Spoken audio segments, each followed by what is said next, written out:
Welcome, everyone. I'm truly grateful you've joined us tonight.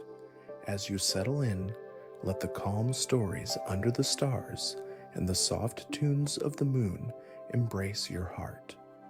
Take a deep, soothing breath and allow the quiet magic of voice to guide you gently toward peaceful dreams. So let's start our stories, where every word is meant to calm and comfort. Maya's mother used to call at exactly 7:30 in the evening, not a minute earlier, not a second later. It had been their ritual for years, ever since Maya left home for college, then for work, then for a life that was always a little too busy. No matter where she was, whether she was standing in a grocery store aisle, half asleep after a long shift, or watching late-night television with her feet tucked under a blanket, the call always came. And Maya always answered. Her mother's voice, steady and warm, would fill the quiet. "How was your day, sweetheart? Did you eat yet? Tell me something good." The conversations weren't long, but they were hers. The one piece of her day untouched by deadlines, unopened emails, or the lingering silence of an empty apartment. Then, one day, the phone didn't ring, and it never would again. Maya still sat by the window at 7:30. She still made herself tea, even though it never tasted as good as when her mother made it. She still set her phone on the table, screen facing up, watching the minutes tick forward. 31 minutes past 7, 32. The silence stretched, filling the room like something heavy, something thick in the air that refused to move. She didn't cry, not anymore. Instead, she sat with it, letting it press against her ribs, letting it settle into the space where her mother's voice used to be. That was how grief worked, she supposed. It didn't always come in storms. Sometimes it was quiet. Sometimes it was the absence of a sound you had learned to expect. Outside, the city moved on without her. People walked home from work. Headlights streaked across wet pavement. Someone laughed too loudly down the street. The world kept going, even when hers had stopped. Then, on an evening just like the rest, something interrupted the silence. Not a call, a scratch. Maya frowned, looking toward her door. The sound came again, clumsy, frantic, followed by a muffled whimper. She stood, patting over in her socks, and cracked the door open. A small, scruffy terrier stared up at her. It was soaked from the drizzle outside, its wiry fur sticking up in patches. It looked at her with wide, expectant eyes, tail wagging hesitantly, as if uncertain whether it should be hopeful or afraid. As Maya sighed, "You're lost, huh?" The dog sneezed. She rolled her eyes but opened the door wider. "Fine, but just until your owner shows up." The dog trotted in without hesitation, shaking itself violently, sending a spray of rainwater onto her floor. Maya groaned. "Seriously?" The terrier ignored her, sniffing around her living room before hopping onto the couch like it had always belonged there. Within minutes, it curled up into a small, snoring ball. Maya stood there, arms crossed, staring at the damp spot it left on her cushions. This was not part of her routine. She glanced at the clock.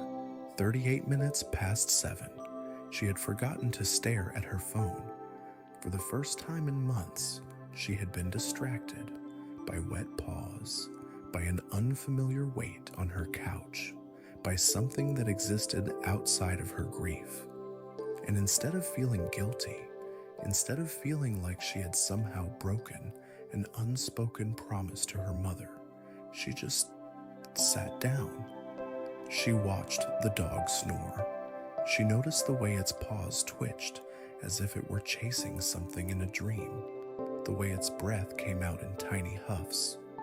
The apartment wasn't silent anymore. There was something alive here, something real. At 7:45, a knock sounded at her door. Maya stood, feeling lighter than she had all day. She opened the door to a man in a rain-damp jacket, his face lined with worry.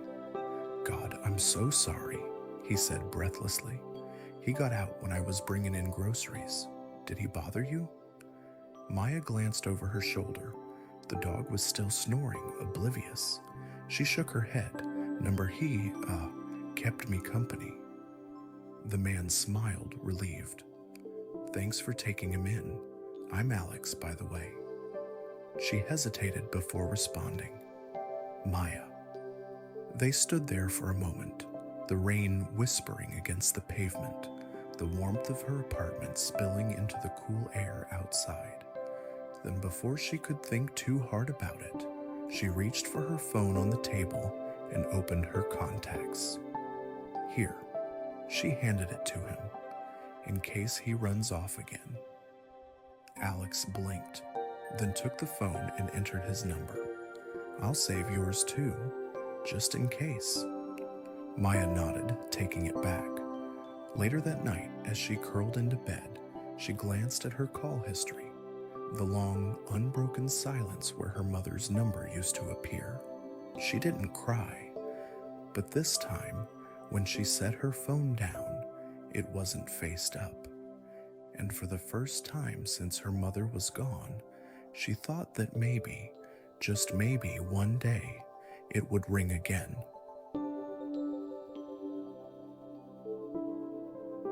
Arthur Pembroke had always prided himself on his punctuality. For nearly 40 years, he had been the station master of Windermere, a quiet railway stop nestled between rolling green hills and a village so small that most maps forgot to mention it. Each day, Arthur kept the station running like the intricate gears of the antique clock that hung above his office door. That clock had been there longer than he had, its brass hands gliding smoothly over Roman numerals, marking time with a gentle, unwavering tick. It was the keeper of his secrets and the silent witness to every joy and sorrow that passed beneath its watchful gaze. Every Sunday at exactly 3:15 in the afternoon, Arthur performed a ritual that defined his entire week. With deliberate care, he wound the clock, feeling the smoothness of its gears and the steady cadence of its tick. In those moments, the world around him would seem to pause, as though time itself bowed respectfully to his quiet dedication. For Arthur, that act was more than routine. It was a prayer, a remembrance of a love that had long been left unsaid. It all began many years ago when Clara Stillwell first arrived in Windermere. Clara's family had come to the village when she was only 17. She was unlike any other girl Arthur had ever seen. Her laughter rang out like a melody through the crisp country air, and her eyes shone with a mix of mischief and determination. She carried herself with a confidence that defied the predictable rhythms of village life, and her presence seemed to paint the dull surroundings in vibrant hues. Often, she wore fresh peonies in her hair, delicate, fragrant blooms that lent her an air of timeless grace. When she spoke, even the stoic residents of Windermere found themselves pausing, captivated by her sincerity and warmth. Arthur, then a young man newly promoted to station master, felt his heart stir whenever she passed by. He stood at the platform every Sunday afternoon, his eyes searching for that one smile, a smile that had once lit up his world like the morning sun. It was during one crisp spring afternoon that Clara first stepped off the train, her worn leather suitcase in hand and a look of curious wonder upon her face. In that moment, as she scanned the platform, she caught Arthur's gaze. Their eyes met briefly. In that silent exchange, a secret was shared. It was not a declaration of love, but a promise, an unspoken vow that something beautiful had been kindled. In the weeks that followed, Clara made it a habit to visit the station office. One bright Sunday, leaning casually against the wooden counter, she teased, "You take this job very seriously, Mr. Pembroke." Arthur, ever the picture of reserve, replied with a small smile, "Somebody has to." Her gentle laughter, as light as the wind rustling through the hedgerows, echoed in his heart long after she had departed. Yet despite the silent intimacy of those encounters, Arthur never found the courage to reveal his true feelings. He was a man of routines and order, someone who believed that love was best left unspoken, kept hidden like a treasured secret behind the steady ticking of the clock. His unspoken love remained with him always, a bittersweet refrain that he would hum to himself while meticulously tending to his duties. Every Sunday, when the clock's hands aligned at 3:15, his heart would beat a little faster as he recalled Clara's smile and the promise that had once danced in her eyes. Years passed, and the seasons changed. The golden hues of autumn gave way to the frosty stillness of winter, and then to the vibrant renewal of spring. The once bustling platform of Windermere began to quiet, its once frequent visitors now a distant memory. Yet Arthur's routine never faltered. Every Sunday at 3:15, he wound the antique clock with the same tender care, and in the small vial on his desk, he kept a bouquet of peonies, the very blooms that Clara had favored. To the villagers, it was simply a quirk of the old station master. To Arthur, it was a constant reminder of a love that had faded into memory but never truly died. Then came the day when everything changed. One fateful Sunday, as the clock's hands approached 3:15, Arthur felt his pulse quicken with the familiar anticipation. However, as the train began to slow on the platform, he noticed something different in the air, a subtle shift that hinted at change. The train's whistle echoed across the fields, and then, as though guided by destiny, Clara stepped off the train. Decades had softened her features. Her hair, once the color of summer wheat, was now a distinguished silver, and the lines on her face told the story of a life lived fully, with both joy and sorrow. But as her eyes swept over the familiar station, pausing at the vase of peonies, and then settling on Arthur, there was an undeniable recognition that transcended time. For a moment, the bustling rhythm of the modern world receded, replaced by a tender quiet, reminiscent of days long past. Arthur's heart clenched. He adjusted his cap, his voice betraying a hint of nostalgia as he murmured, "Tea's gone cold, but the clocks kept time." It was a statement that held multitudes, a reference to the passage of time, to the inevitability of change, and to the unyielding nature of memory. Clara's smile, gentle and understanding, was all the reply he needed. In that instant, the years melted away, and the unspoken love that had always been confined to quiet moments was given the space to breathe. They stepped toward each other slowly, as if each step was measured by the ticking of the clock. Clara's hands, still graceful despite the chill of the autumn air, reached out as if to touch a memory. Arthur could see in her eyes the same spark that had enchanted him so many years ago, a spark that spoke of hopes unfulfilled and dreams that never died. As they crossed the threshold of the station office, the antique clock chimed softly, its sound weaving through the silence like a comforting lullaby. Inside the modest office, the air was filled with a mixture of nostalgia and bittersweet warmth. Arthur motioned for Clara to sit while he prepared the 2 cups of tea, a ritual he had performed countless times over the years, though never for this very purpose. The steam from the tea rose slowly, mingling with memories that had lain dormant for decades. They spoke in gentle tones, reminiscing about days when the world seemed full of promise and when every Sunday carried the magic of possibility. Over tea, Clara shared stories of her youth, the excitement of new beginnings, the bittersweet farewell to her family, and the unexpected twists that life had taken. Arthur listened, his eyes glistening with a quiet sadness and deep affection. He recalled how he had silently vowed to be there every Sunday, hoping against hope that one day she might look his way with something more than a fleeting smile. As the afternoon wore on, the conversation drifted naturally to memories of the station itself. They recalled the simple joys of watching the trains come and go, the sound of the whistle that marked the start of journeys, and the comforting routine of waiting for that one train at exactly 3:15. Every detail of Windermere, the worn wooden benches, the faded timetables, the creaking floorboards, was imbued with the weight of years and the echoes of laughter long past.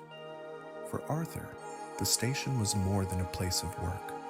It was a repository of every moment of hope and heartbreak he had ever experienced. He spoke of the days when the station had been alive, with chatter and excitement, when children had raced about and lovers had exchanged secret glances beneath the watchful eyes of the clock. He spoke of Clara, of her light, her voice, and the way she had brought a sparkle to an otherwise ordinary life. And though he never voiced his love, every word carried the weight of 1,000 unspoken emotions. Clara listened intently, her fingers tracing the delicate petals of a peony in the vise, a gesture that seemed to bridge the gap between past and present. "I remember," she said softly, "how you'd always stand by the platform, waiting. I remember feeling as though you held the secret of every goodbye, every new beginning. I never knew then that those moments meant so much." Arthur's eyes lowered, his heart heavy with the memories of days when unspoken words could have changed everything. "Sometimes," he replied, "the things that are meant to be left unsaid linger like the ticking of an old clock. They remind us that even when life moves on, some parts of us remain rooted in the past." Outside, the sky shifted to a gentle dusk, and the fading light bathed the station in a soft, melancholic glow. The gentle hum of the countryside filled the silence between their words, and in that quiet interlude, the unspoken love between them seemed to flourish. Time, measured in slow, steady beats by the antique clock, held them in its tender embrace. As the evening deepened, Clara recounted how the years had carried her far from Windermere. She spoke of a city life filled with glamour and endless noise. Yet despite the allure of urban excitement, a part of her had always longed for the simple, honest beauty of the countryside.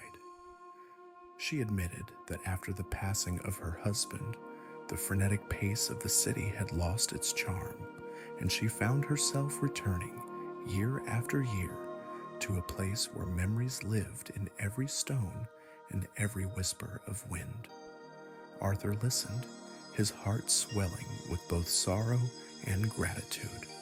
He recalled all the Sundays he had waited, the silent hope that one day she might return. "I kept the peonies," he said quietly, "because they were your favorite. Even when I knew you were gone, they reminded me that some things are too precious to ever fade."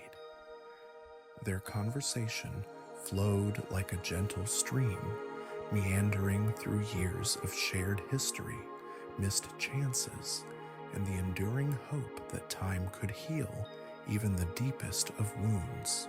Arthur spoke of the countless Sunday afternoons spent winding the clock, each twist of the key a quiet testament to a love that had endured even as seasons changed. Clara, in turn, recounted the small acts of kindness she had witnessed in the village, a nod from a neighbor, the cheerful greeting of a postman, reminders that life continued even when personal dreams were deferred. In that cozy station office, the passage of time seemed both relentless and tenderly forgiving. The antique clock on the wall, its hands steady and sure, bore silent witness to the reunion of two souls who had carried the weight of unspoken love for far too long. The hours melted away as they shared memories of laughter and loss, of moments when time had seemed to stand still, and of a future that might still hold promise even in its quiet uncertainty. Outside, the station's platform remained a testament to days gone by, a place where every train's arrival and departure marked not just the movement of people, but the journey of hearts. The gentle clatter of the tracks, the soft murmur of the evening breeze, and the distant call of a nightingale all wove together a tapestry of sound and silence that spoke of life in its most honest form. As the night grew deeper, Arthur and Clara found themselves lingering by the window, gazing out at a world that had changed in ways neither could fully comprehend. For Arthur, every tick of the clock was a reminder that even though time marched inexorably forward, certain truths remained immutable. And for Clara, the familiar face of the station, the peonies, and the steady presence of Arthur evoked memories of a love that had quietly shaped her life. In a moment of shared understanding, Clara reached out and took Arthur's hand. It was a gentle touch, laden with years of longing and quiet resignation. "Arthur," she whispered, "I've carried your kindness with me all these years. I never forgot the way you made me feel every Sunday, waiting for something I could never name." Her voice trembled with both regret and gratitude, as if the very syllables were a confession of a secret held too long in silence. Arthur's eyes glistened as he replied, "And I kept that promise of waiting, of hoping, every single Sunday. I never believed that love was something to be spoken, only lived in small, silent acts that speak louder than words ever could." His words, soft yet full of meaning, seemed to bridge the gap between what had been and what could be. The night wore on, and as the first hints of dawn began to glow on the horizon, the antique clock in the station office continued its unceasing tick. Each chime was a reminder of the moments that had passed, of the missed opportunities, and the quiet miracles that happen when two souls find each other again after a lifetime apart. In those final moments before morning, Clara and Arthur sat together in reflective silence. The past was a bittersweet symphony of unspoken words and enduring hope, a delicate balance of what might have been and what was still possible. The peonies, now slightly wilted but still vibrant with color, stood as a silent testament to the promise of spring after a long, cold winter. As the new day began to break, the two understood that while the world outside would continue to change, some things, like the steady beat of a timeless clock and the gentle persistence of true love, remained constant. And though neither of them could ever recapture the innocence of youth or the certainty of dreams long lost, they knew that in each other they had found something equally profound, the quiet, unyielding power of memories, and the hope that even unspoken love, nurtured in the quiet corners of one's heart, could shine through the passing of time. The station slowly came to life with the soft sounds of morning. A distant train whistle, the gentle rustling of newspapers at the small newsstand, and the soft murmur of early risers greeting the day. Arthur, feeling a renewed sense of purpose, prepared for another day at Windmere. Yet now, every Sunday, when he wound the clock at 3:15, it would not only be an act of duty, but a celebration of a love that had finally found its voice, however late. In the years that followed, Arthur and Clara continued to meet at the station. Their conversations grew longer, filled with shared recollections and plans for small, quiet moments together. The villagers began to notice the change, a softening in Arthur's once reserved demeanor, and a sparkle in Clara's eye that spoke of its rediscovered hope. They would often see the two sitting side by side on an old wooden bench, the antique clock looming in the background, its hands forever marking a time when love was reborn. And so the station became a living chronicle of their lives, a place where every arrival and departure held meaning beyond the ordinary. The old clock, still dependable and steadfast, had witnessed decades of change, but it remained a symbol of the unyielding nature of true emotion. For in Windmere, time did not simply pass. It nurtured the seeds of connection, transforming even the faintest memory into something enduring and profound. On one particular Sunday, as the season shifted from the gentle chill of early autumn to the crisp promise of winter, a young couple passed through the station. The girl, with a bouquet of wildflowers, paused to admire the peonies in the vase by the timetable. Observing her, Arthur smiled softly, remembering a time when every smile held the promise of tomorrow. Clara, sitting quietly by his side, squeezed his hand in silent acknowledgement. In that small moment, the legacy of unspoken love transcended generations, a quiet reminder that while the world may change, the heart's most genuine longings never truly fade. As the years melted into memory, the story of Arthur and Clara became part of Windmere's own lore, a tale whispered among travelers and recounted in the gentle clamor of the station at 3:15 every Sunday. And though neither man nor woman ever fully recaptured the magic of their youth, they found solace in the knowledge that love, even when left unspoken for so long, could find its way home. In the end, the antique clock continued its steady march, an eternal keeper of secrets and promises. And every Sunday, as Arthur wound it with careful precision, he was reminded that time may heal wounds and bring unexpected reunions, but it also held the power to reveal that some loves are too true to ever be forgotten.